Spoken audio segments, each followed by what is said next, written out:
Baba Mwenyezi, kwa damu ya Kristo uishie milele, tunakuinua, tunakupa heshima yote, pia tunakupa utukufu wote na shukrani zote kwa sababu yu hai. Mungu wetu na Baba wetu, wewe ni Baba unayekomboa, wewe ni Baba unayeinua, na wewe ni Baba unayetenda kama Mungu mwenye uwezo, mwenye mamlaka, mwenye kutukuzwa na mwenye kuinuliwa. Mighty Father, kwa jina la Baba na la Mwana na Roho Mtakatifu, tunakuinua milele, tunakupa heshima milele kwa sababu hatuna wengine. Jehova, wewe ndiwe uliyefufua Lazaro, ukafufua watumishi wako na ukaweza kuwakumbuka kwa wema wako, kwa fadhili zako na kwa upendo wako ambao una kikomo. Tunapo Bwana wa mbinguni ubiri Jehova YouTube, hija Jehova Elishadai mfalme wetu na Mungu wetu ya kuwa wenye dhambi. Jehova, usiangalie makosa yetu. Yote atakaposikia neno hili, hakiwa umbali wowote, hakiwa karibu, tuomba neema ipitao neema zote, kibali kipitao kibali zote, kikawa juu ya kila mmoja wetu. Na zaidi kwa sababu utapewa ufahamu, utawapa kibali na kukumbuka na kurehemu. Sifa zikurudie. Zaidi ya mambo turehemu sababu uko hai. Kwa jina la Yesu aliye ndiye Mwokozi tunaomba na kuamini. Amen. Amina. Naomba niweze kuwashika ugeni ninyi wote ambao mko kanisani, na nishike ugeni wale ambao wanayotusikiza wakiwa taifa letu la nje na pembe nne za nchi na mahali popote mko ambao mnayotusikiza. Naomba niwashike ugeni ili iwe faida kwenu na kwa uzao wa tumbo lenu. Manake ninaomba tuweze kusemesana neno la Bwana ambao itatuongoza, na ninaamini kwamba itakuwa ya baraka kwako na kwa uzao wa tumbo lako. Kitabu moja cha Methali 18 verse number 21. Methali 18 verse number 21. Naomba nisomewe tu kwa haraka kidogo na kwa hamu. Methali mlango wa 18 mstari wa 21 nasema, mauti na uzima huwa katika uwezo wa ulimi. Nao wanaupanda watakula matunda yake. Thank you. Maandiko haya inaongelea kuhusu mauti na uzima ziko katika uwezo wa ulimi. Nao wanayepanda kupitia hiyo ulimi watakula matunda ya ile ulimi.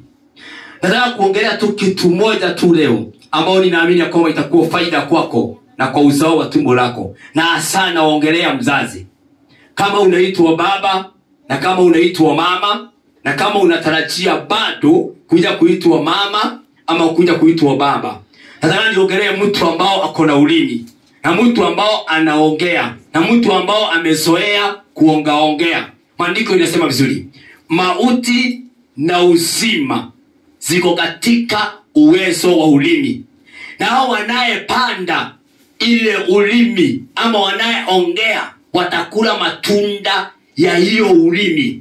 Naongelea watu ambao walizafanikiwa, Bwana akawapea watoto, wakaitwa baba, wakaitwa mama. Mtu unakuta kwamba anaweka mtoto katika maisha yake, akimsomesha anamuita ng'ombe. Sasa wewe uliusa ng'ombe ukasomesha ng'ombe. Na nina maana kwa sababu uliusa ng'ombe ukasomesha ng'ombe, hii ng'ombe iwezi fanya vizuri.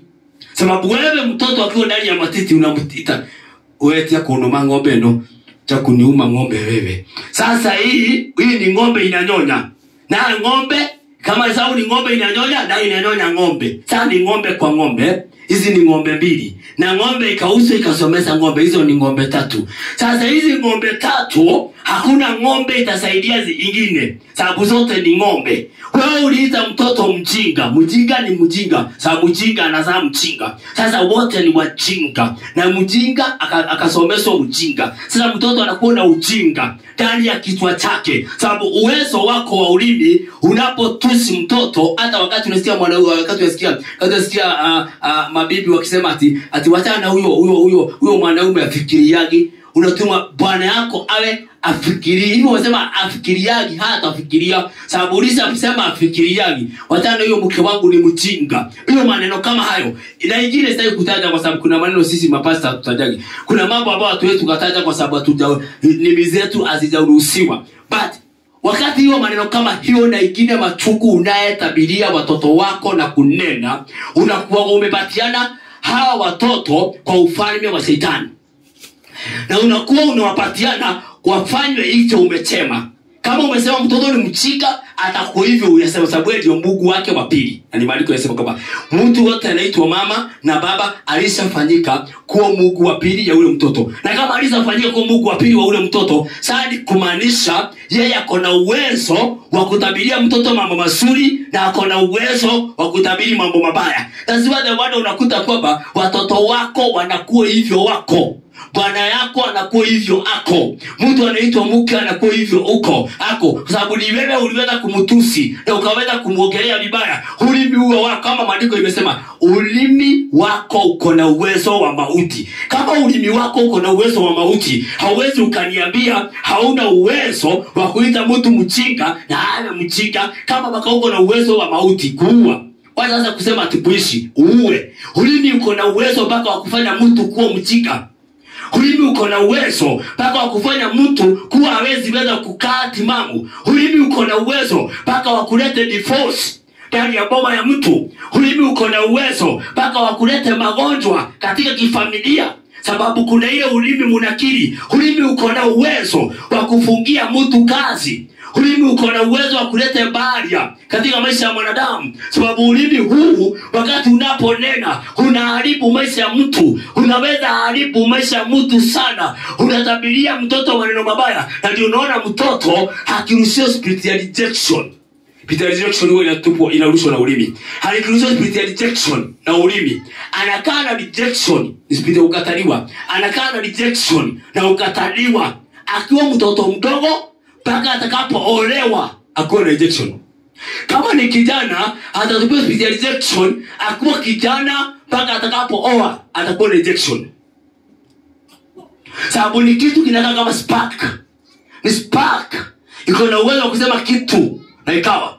Na kusema nini? Sisi watu ambao tuko anointed na Bwana ametuchagua kama watumishi wake, tuko support kutunga ndimi zetu sana na kutumia ulimi wetu kwa njia ambao ni ya kubariki. Mungu hapendi mtu wa kulaani. Mungu anapenda mtu aliyekuwa mwenyenyekevu kubariki. Ulimi unayebariki Bwana anaupenda.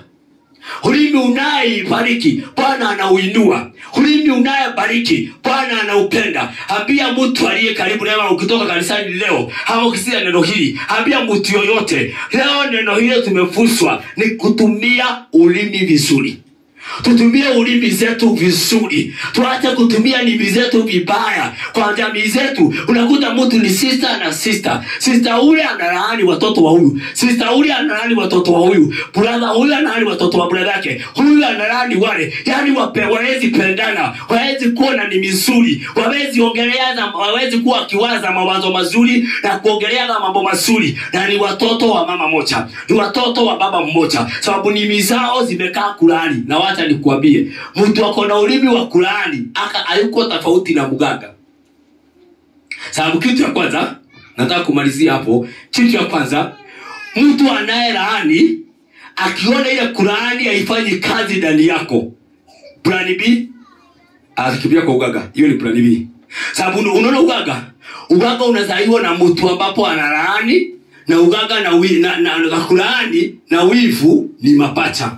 Then nazama mapacha ingine muganga kwenda kwa waganga. Sababu mtu anapokulaani na ulimi akutakia kila laheri, amekulaani, then anakuja anakuwa na wivu. Hiyo ni point namba 2. Then point namba 3 inaanza uganga. Uwezi kuwa, hakuna vile waweza kuwa unapenda mtu akainuka, unabariki mtu akainuka ufikirie kumlaani. Hakuna vile unaweza kuwa unataka mtu ambao akafanikiwa ukaange ukimlaani ukaange kumweza mawazo mabaya. Hakuna vile unaweza kuwa kama unataka mtu ambao akaenda akaweza kuinuka na wewe unaenda kwa waganga kumlea kwa waganga.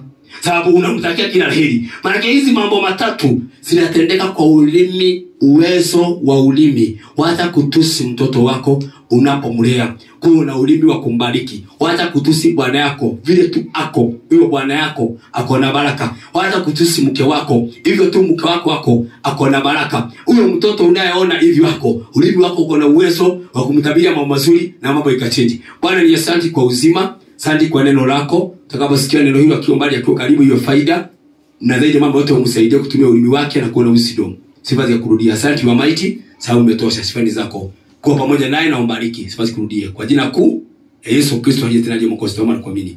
Amen. Mungu awabariki na watende mema. Nataka kukwambia kitu moja, tumia ulimi wako vizuri na uambie Bwana akupe ulimi wa kubariki. Bwana akubariki. Asante.